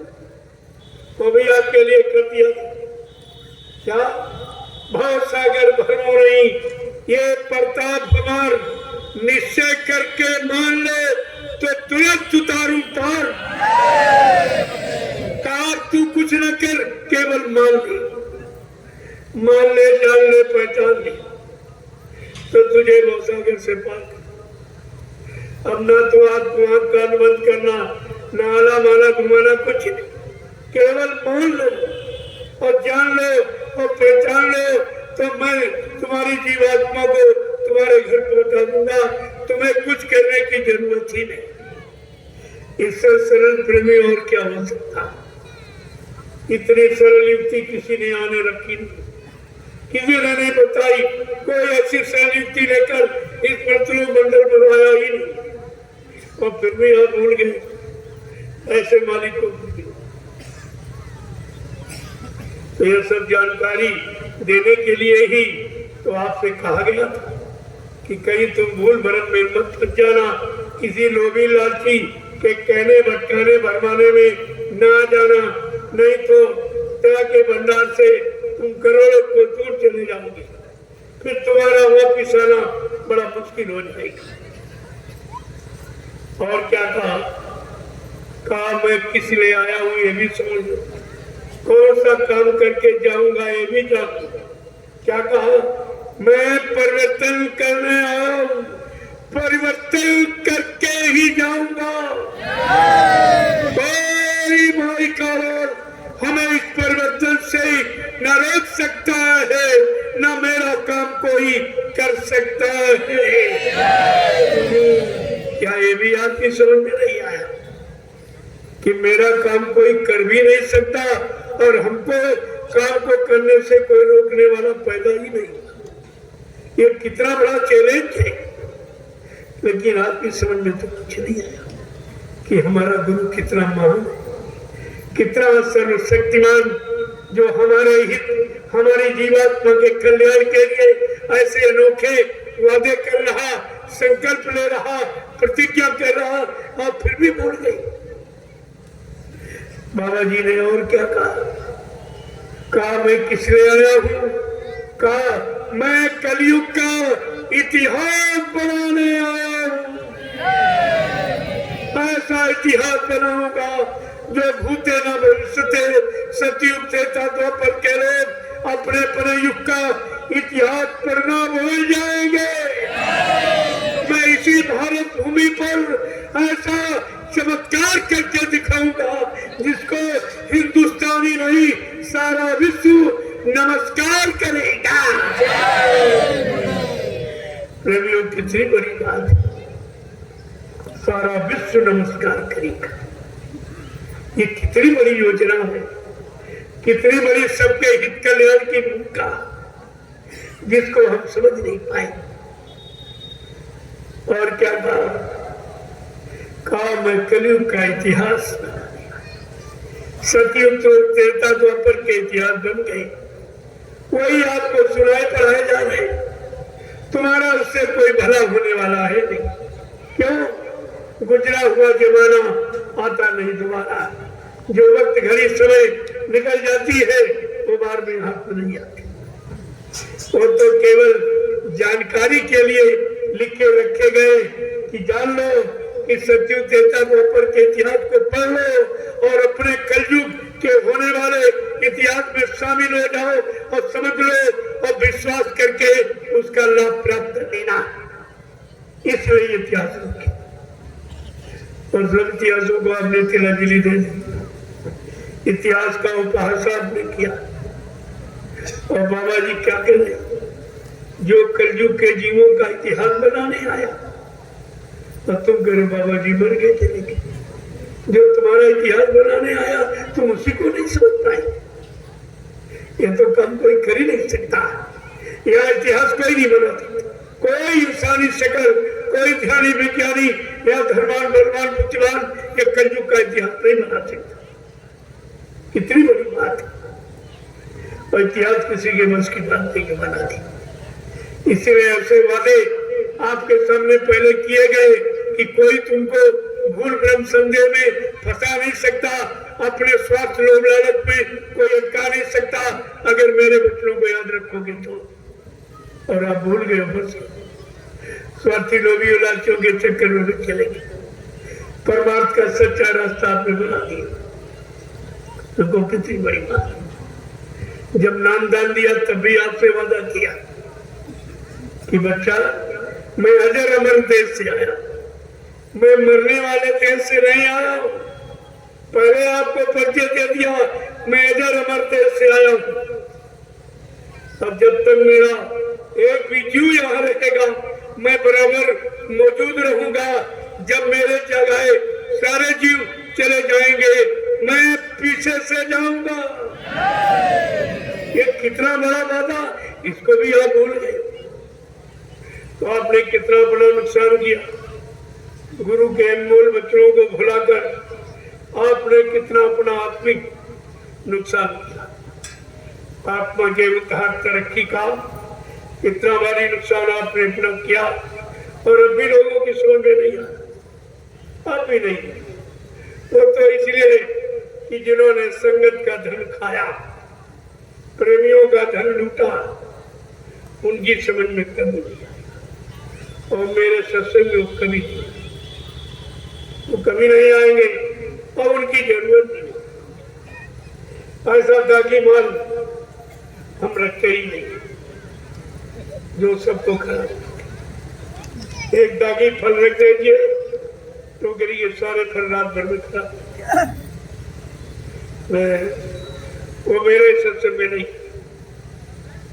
कि मेरा संदेह निस्वार्थ, कोई मांगने जाते लेने का नहीं।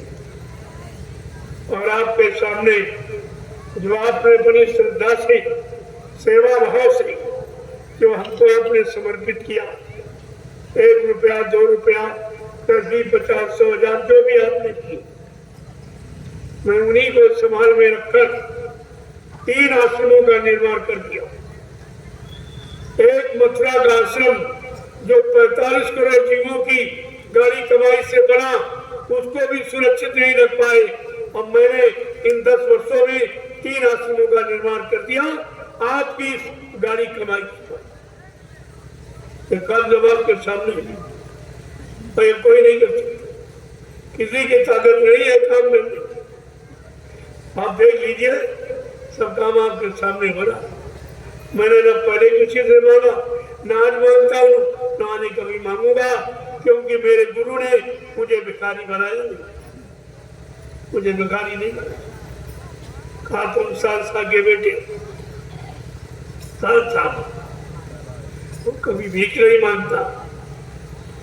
तुम्हारा काम सबको मजबूर कर देगा, सबके अंदर श्रद्धा सेवा भाव पैदा कर देगा जब तुम्हारा कार्य निस्वार्थ होगा। और ये सब निस्वार्थ। जितनी जमीन मैंने खरीदी है मेरे नाम 1 इंच भी जमीन, कहीं मेरा नाम आप नहीं पाओ। मैं ये काम नहीं करता हूँ। मैं निस्वार्थ भाव से परिवर्तन की आवाज लगाई है और लगा रहा हूँ, लगाता रहूंगा। इसमें स्वार्थ किंचित मात्र भी सम्मिलित नहीं होगा। और देखे जाइए इतना बड़ा काम हो गया 10 वर्ष। 10 वर्षों में आपने जो आपने 1 2 10 20 50 जो आप सेवा में भेंट करते हो, मैंने इसको सुरक्षित किया, क्योंकि मेरे पास कोई खर्चा नहीं, मेरे कोई बीवी बच्चा है नहीं जो मतलब उन पर खर्चा करूं। कि आपसे छिपा के रखूं, मेरा कोई बैंक बैलेंस, कोई खाता नहीं, बिल्कुल खुली किताब, मैं जैसा बैठा हूँ बस वैसा। ये भी कपड़े आप लोग देते हो तो पहन लेते, एक कपड़े आपके दिए, एक रोटी दोपहर एक शाम, 2 रोटी का खर्चा वो भी आप देते, आपकी रोटी खाता हूँ, आपके कपड़े दिए पहनता हूँ, इसलिए आपके काम में लगा हूँ कि जल्दी से काम हो जाए, ये सब आपका काम। और आपके लिए अब धीरे धीरे सब कुछ समझ में, ये 3 आश्रमों का निर्माण, ये इन लोगों को चैन से सोने नहीं देगा। ये कैसे कोई सेवा नहीं मांगी, न सेवा मांगते हैं, न कुछ कहते हैं कि 3 आश्रमों का निर्माण कैसे हो गया, इतनी जमीन कैसे हो गई, और वहाँ 1 इंच भी जमीन नहीं, बल्कि जो थी उसमें भी कम होती, उसमें भी कम। जो प्रेमियों ने दान में जमीन दी थी बाबा जी, जब इन्होंने प्रचार किया कि बाबा जी मर गए चले गए, तो लोगों ने कहा अरे हमने तो तुमको दी, तुमको नहीं दी, हमारी जमीन वापस। वो जमीन दी तुम तो बढ़ाना तो दूर ला घटा दिया, तो मेरे पास कुछ नहीं, कुछ सारी मथुरा उनके पास, जमीन उनके पास, पैसा सब उनके पास, संगत उनके पास, लेकिन काम हमने करके दिखा दिया कि 3 आश्रमों का निर्माण, ये छोटा मोटा काम नहीं है। किसी ने भी जो भी सेवाएं लेते या आप जिनको देते हो, इन्होंने कहीं संगत के लिए एक कमरा बनाया, गुरु के लिए कोई स्थान बनाया, इस पर भी आपको विचार करना चाहिए। सेवा आप खोल के देनी चाहिए कि हमारी सेवा लग रहा है, मैंने आपकी सेवा, मैं मिसाल चले जाओ देख लो तुम्हारी एक एक पाई कहाँ लगी, ऐसा तुम्हारे साथ, इसको कहते काम। काम से नाम होता है, बगैर काम के जबरदस्ती नाम अपना लिखने लगो, पहले तमाम लोग अपने नाम के आगे कोई संत लिख रहा, कोई सदगुरु लिख रहा, कोई महाराज लिख रहा, कोई सरकार लिख रहा, कोई भगवान लिख रहा। क्या लिखने से ये अपने आप को सिद्ध कर लेंगे? समय आने दीजिए, इतना बुरा परिणाम होगा इसका। पहले सन 1980 में कहा गया, जो लोग अपने नाम के आगे संत लिख रहे हैं, सदगुरु महाराज सरकार भगवान लिख रहे हैं, तुम देखते जाइए, एक दिन ये सब जेल का दरवाजा दिखे, ऐसा जेल का दरवाजा दिखे। अभी तो समय बताएगा कि संत कौन है, जिसने सारी मुसीबतों का, सारी बीमारियों का, लड़ाई झगड़े का, दुर्व्यसन का, गंदे खान पान का जिसने अंत कर दिया, उसको संत कहते। वो कौन है? वो तो समय बताएगा कि असली कौन है, नकली कौन। ये सब आपकी समझ में आ जाएगा, चिंता मत करो। थोड़े समय आप इंतजारी और कर लीजिए, ये सब जल्दी ही होने वाला। अब ज्यादा समय नहीं, कुछ ही वर्षों में देश दुनिया का नक्शा बदल जाएगा, ज्यादा समय नहीं रहा। तो आपको तो विचार करना चाहिए, समय के पहले जागना, चेतना, ये बुद्धिमान के लक्षण है। अगर आप सच्चे बुद्धिमान हो तो समय के पहले जाग जाओ, चेत जाओ और अच्छे बुरे काम को समझकर सच्चाई को पकड़ लो, सच्चाई पर चल पड़ो। ये सारे बिगड़े काम, सारी बिगड़ी व्यवस्थाएं, ये सब आपकी ठीक हो जाए। ये सब ऐसा नहीं,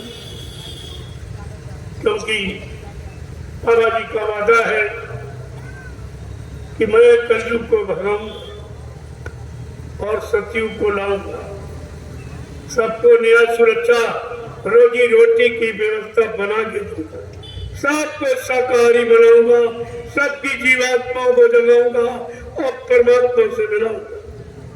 और इतना काम अगर करके ना दिखा दूं तो इस बाबा को बाबा मत कहना। ये गुरु की कितनी बड़ी सच्चाई, आपने बड़े गुरु की सच्चाई को भी पानी में फेंक दिया, तुम्हारी सोच में तो कुछ नहीं है।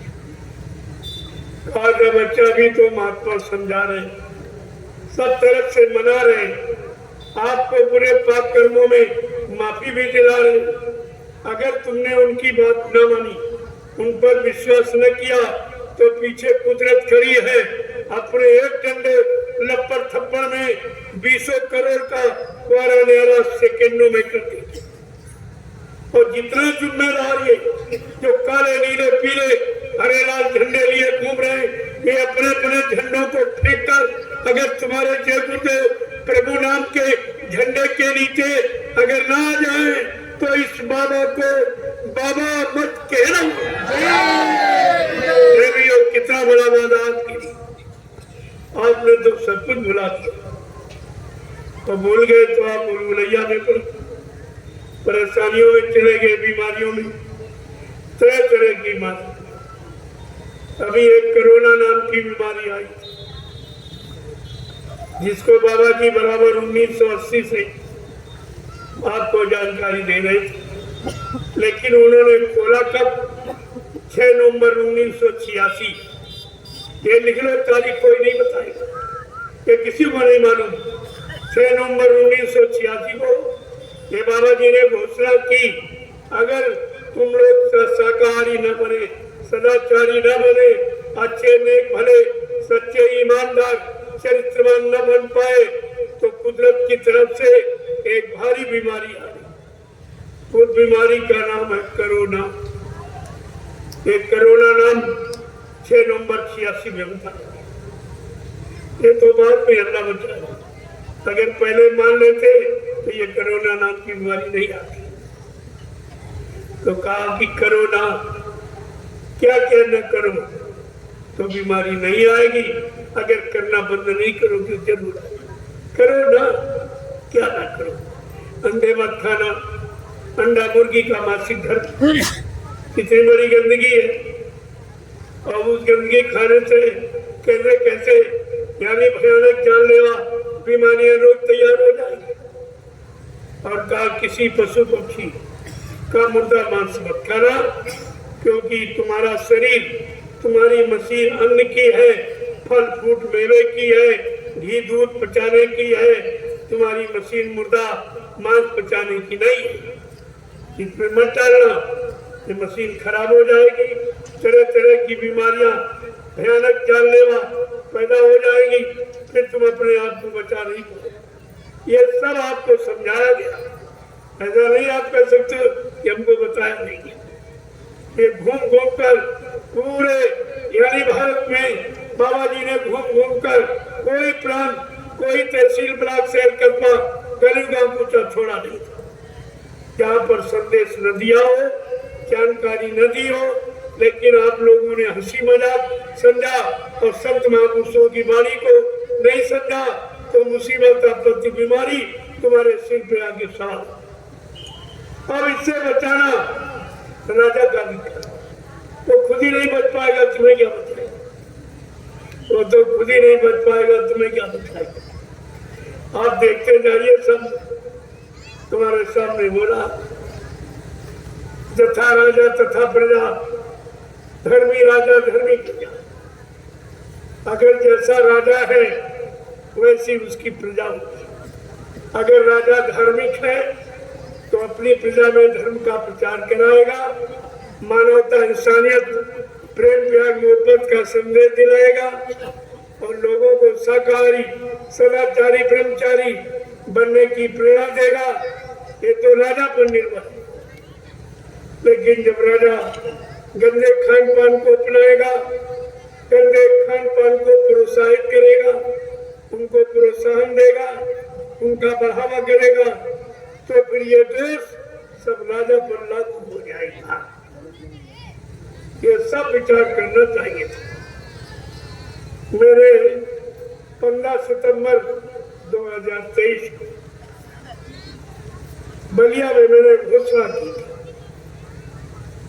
15 सितंबर 2023 बलिया में आध्यात्मिक सत्संग संदेश मेरे ये देशवासियों को, भारतवासियों को, हिंदुस्तानियों को एक नवीनतम संदेश जो ऋषि मुनि महात्माओं का हमारे भारत देश का रहा, मैंने इसको विश्व पटल पर रखा।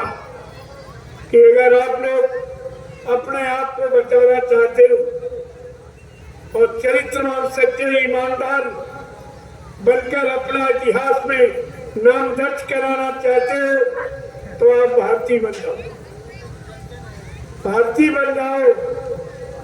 क्योंकि भारतीय इसे कहते हैं जिसकी भारतीय पोशाक, भारतीय खान पान और भारतीय भाषा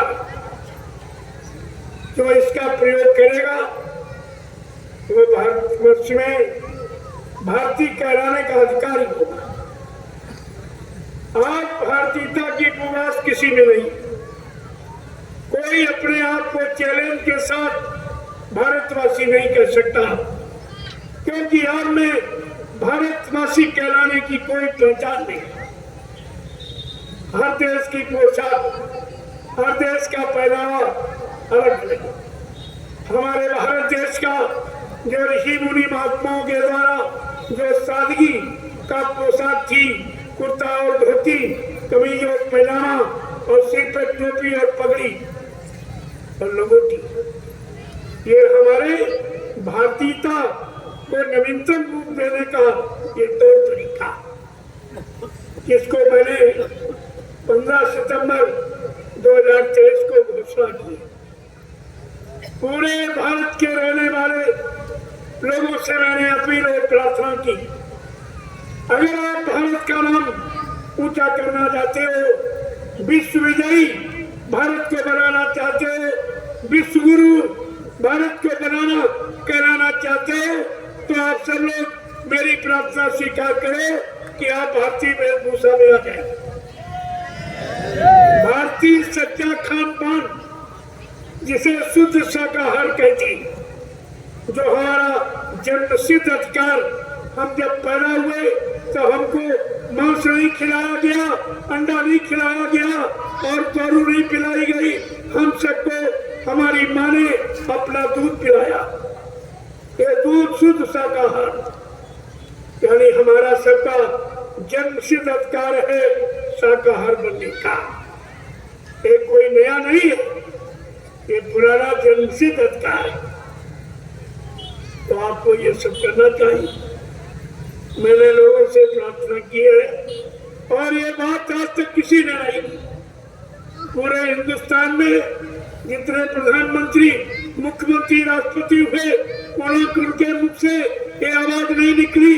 और कोई धार्मिक महात्मा जो हिंदुस्तान में तमाम धार्मिक मिशन चले, किसी महात्मा के मुंह से ये आवाज नहीं निकली कि हमको भारतीय वेशभूषा में रहना चाहिए, भारतीय शुद्ध खान पान में रहना चाहिए, अपनी भारतीय मर्यादा, भारतीय संस्कृति, जो हमारी भाषा शुद्ध है हिंदी और संस्कृत, हमें उसका उच्चारण करना चाहिए जिससे हमारी जबान गंदी न हो। ये किसी ने नहीं कहा, मैंने पहली बार इसको कहा। और वो 15 सितंबर 2023 मैंने घोषणा किया है और कहा कि आप हमारी प्रार्थना को मान लो। राजा प्रजा सबसे प्रार्थना की, अभी देश को बचाना चाहते हो, देश की जनता को खुशहाल रखना चाहते हो, शांति और सुकून पैदा करना चाहते हो, तो आप लोग भारतीय वेशभूषा में आ जाएंगे। सादा जीवन, उच्च विचार, ये है उन्नत का आधार। इसे आप लोग अपना और भारतीय खान पान जो हमारा बिल्कुल शुद्ध यानी सतोगुणी से एकदम लैस, उसका हमें प्रयोग करना चाहिए। और तीसरा है कि हमें अपनी भारतीय भाषा का प्रयोग करना चाहिए। अंग्रेज तो चले गए, जिनको भगाने में कितने लोग बेचारे कुर्बान हो गए, कितनी माताएं निपुती हो गई, कितने बहनों का स्वाद लुट गया, लेकिन अंग्रेजियत तब भी छूटी। उनकी भाषा का अब भी प्रयोग करते हैं, अब भी भाषा को या सम्मान दिया जा रहा है हिंदुस्तान में, तो आप हिंदू कहने के अधिकारी नहीं हो क्योंकि तुम्हारी मातृभाषा हिंदी हो। और तुमने विदेशी भाषा को अपनाया, हिंदी भाषा को बिल्कुल अपमानित कर दिया। आगे आने वाला समय आपको माफ नहीं करेगा। दूरदर्शी व्यवस्था ये सब समझा देगी, सबकी समझ में आ जाएगा कि वास्तविकता क्या है। हम भारतीय कहलाने के अधिकारी है नहीं, हमारा भारत विश्व गुरु और रहेगा। ये कैसे होगा जब तक हम वो काम नहीं करेंगे, वो अपनाएंगे नहीं, तब तक ये कुछ नहीं। तो धीरे धीरे मैंने सबसे आह्वान किया है, महिलाओं से कहा ऐसे वस्त्र पहनो तुम्हारे अंगों पर किसी शराबी कबाबी व्यभिचारी कुचारी की दृष्टि न पड़े, नहीं तो यहाँ से पैदा होने वाले बच्चे सब खराब हो जाएंगे, वो धार्मिक नहीं होंगे, सूरवीर नहीं होंगे, यानी चरित्रवान नहीं होंगे। इसलिए मैंने महिलाओं से भी प्रार्थना की ऐसे वस्त्र पहनो जिससे पूरा शरीर ढका है। आप मुसलमानों की महिलाओं को देखिए, शरीर का कोई अवयव नहीं देख सकते, केवल खान पान अगर उनका शुद्ध हो जाए तो इनको कोई नहीं पा सकता। ये नियम कानून के तरह सख्त और सब इनमें कोई फैशन किसी तरह का फैशन ये तुम्हारे मन को खराब करता और जो तुमको देखेगा उनका मन खराब होता। ये दो तरह का पाप सिखाता फैशन। आपको इससे मुक्त होना है, धीरे धीरे बाहर से सुधर जाओ तो अंदर में भी सुधरने की का भाव पैदा हो जाएगा। ये सब आपको काम करना है। मैंने अपनी संगत में लोगों से अपील की है, प्रार्थना की, आप विश्व को संदेश देने निकले हो, पहले अपने पर संदेश लागू करो। जब तुमको लोग देखेंगे और देखते देखते लोग बदल जाएंगे। बदलाव लाने के पहले अपने आप को बदलना होगा। शाकाहारी बनाने के पहले अपने आप को शाकाहारी बनना होगा, तब तुम्हारा नियम यानी लोगों पर लागू होगा। सब लोग मानने के लिए तैयार हो जाएंगे, विवश हो जाएंगे। ये काम आपको करके दिखाना। पहले भी आपसे कहा गया था सत्संगियों तुम्हें आदर्श बनना है, संदेश सतगुरु का तुम्हें चरितार्थ करना है। ये आदर्श है आपका। जब मैंने 15 सितंबर को घोषणा की, ये आदर्श, ये सच्ची मानवता का सिद्धांत, सच्चा भारतीय हिंदुस्तानी कहलाने का अधिकार है। इसमें ये सब आपको करना है। जय गुरुदेव, जय गुरुदेव, जय गुरुदेव, जय गुरुदेव, जय गुरुदेव, जय गुरुदेव। नाम किसका? प्रभु का। जय गुरुदेव। नाम किसका? प्रभु का। प्रभु का प्यारा नाम। जय गुरुदेव। अब आप लोग खड़े हो जाओ, खड़े हो जाओ सभी।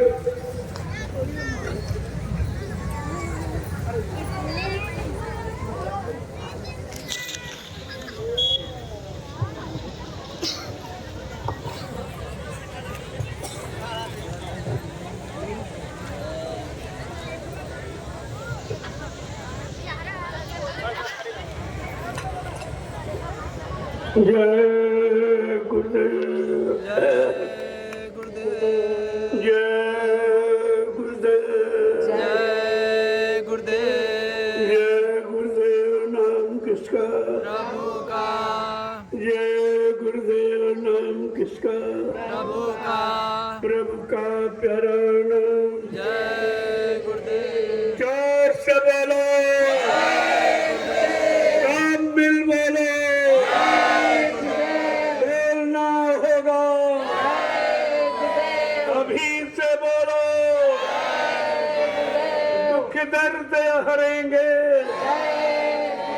सब कष्ट मिटेंगे,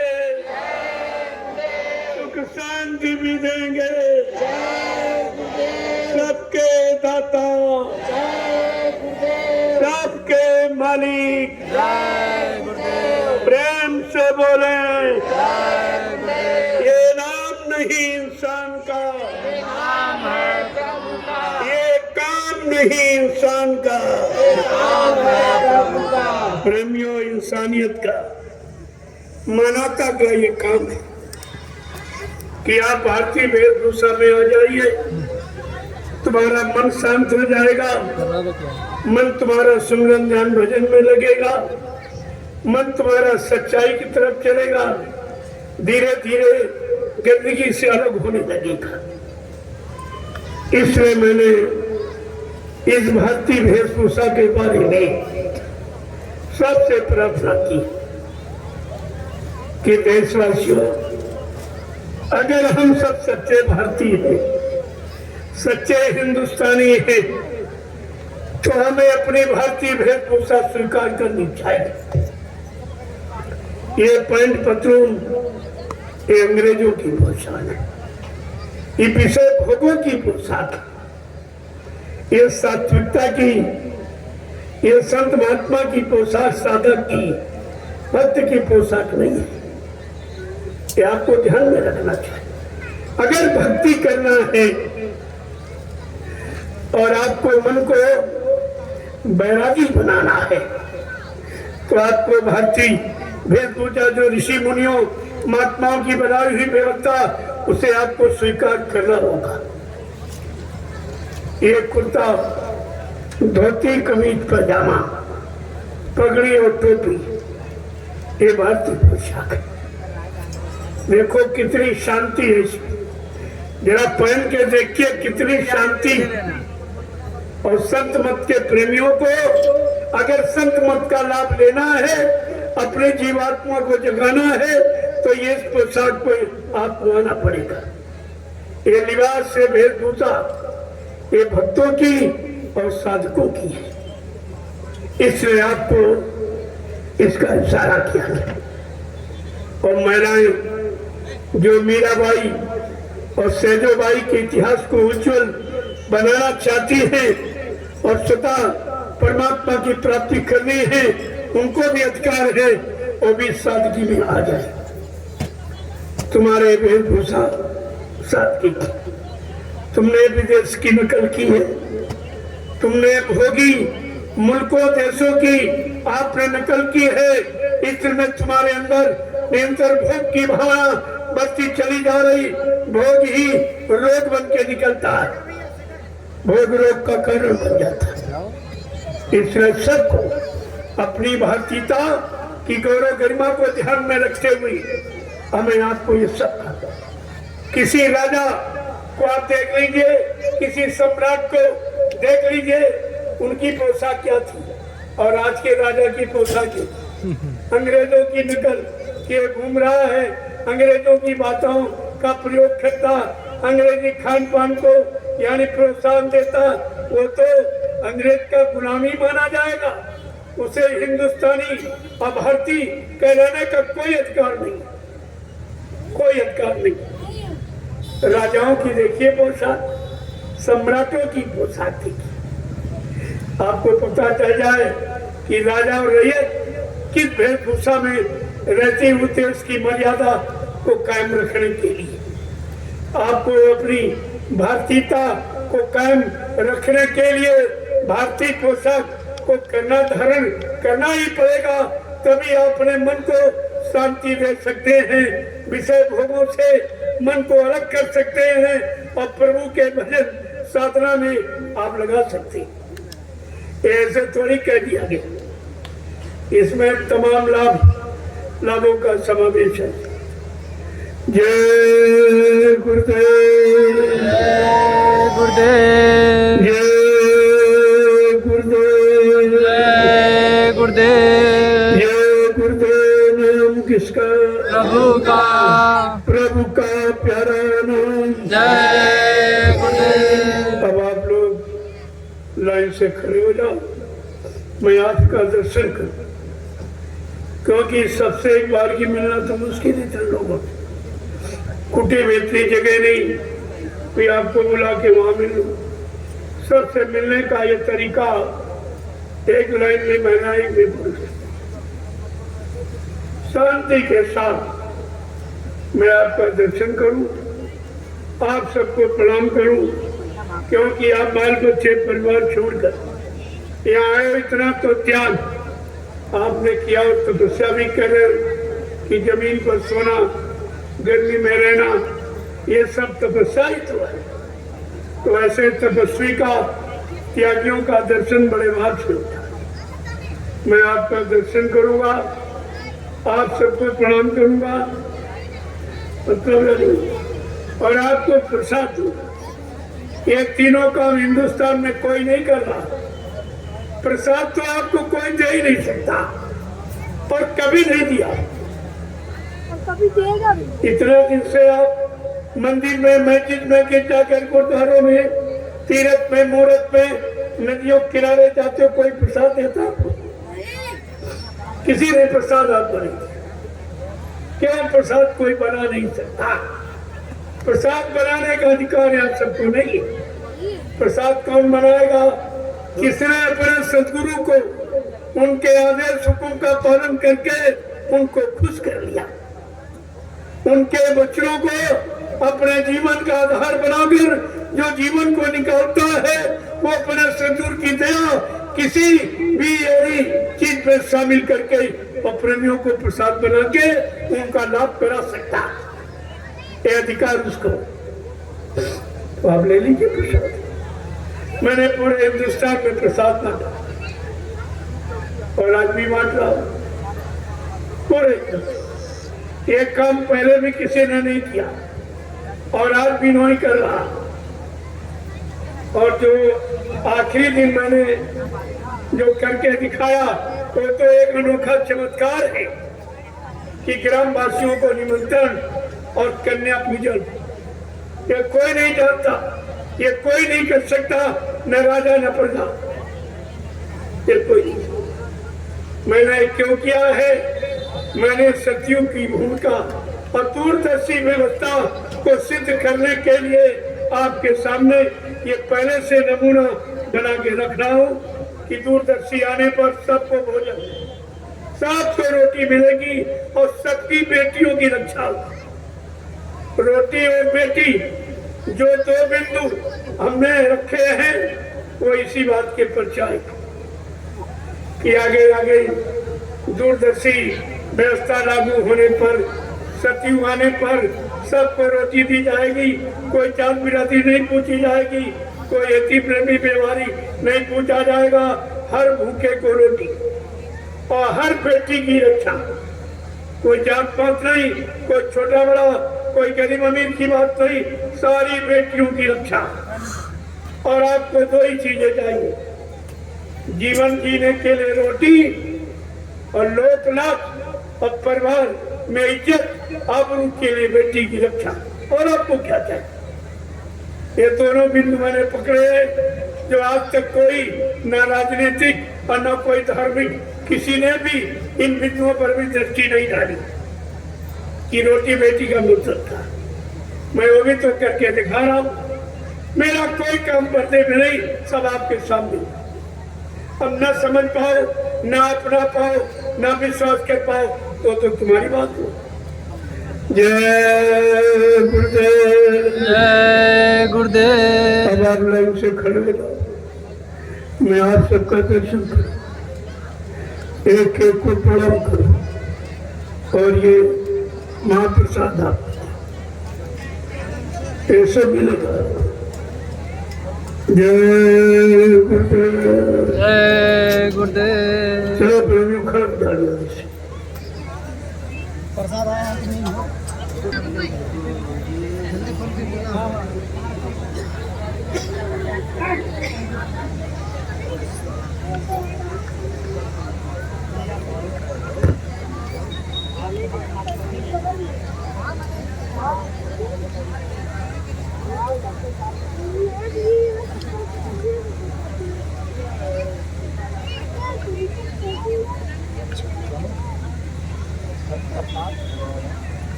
जय गुरुदेव।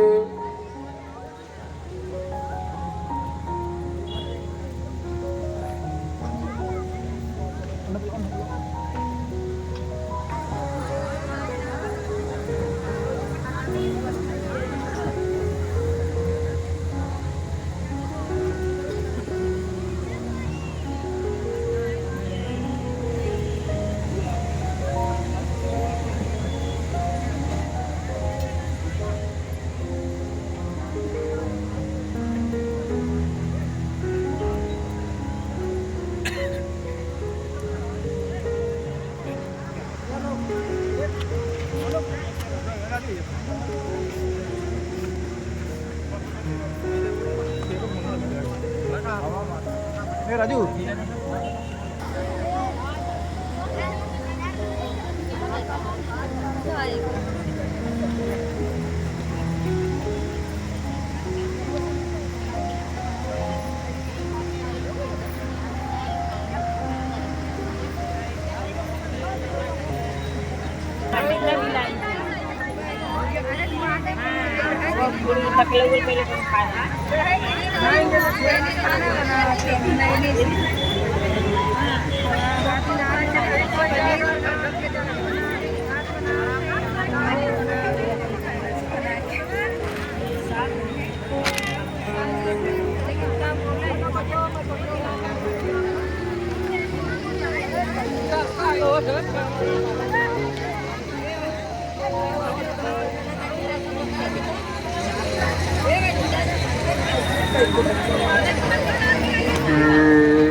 सत्संगी प्रेमी भाई बहनों ध्यान दें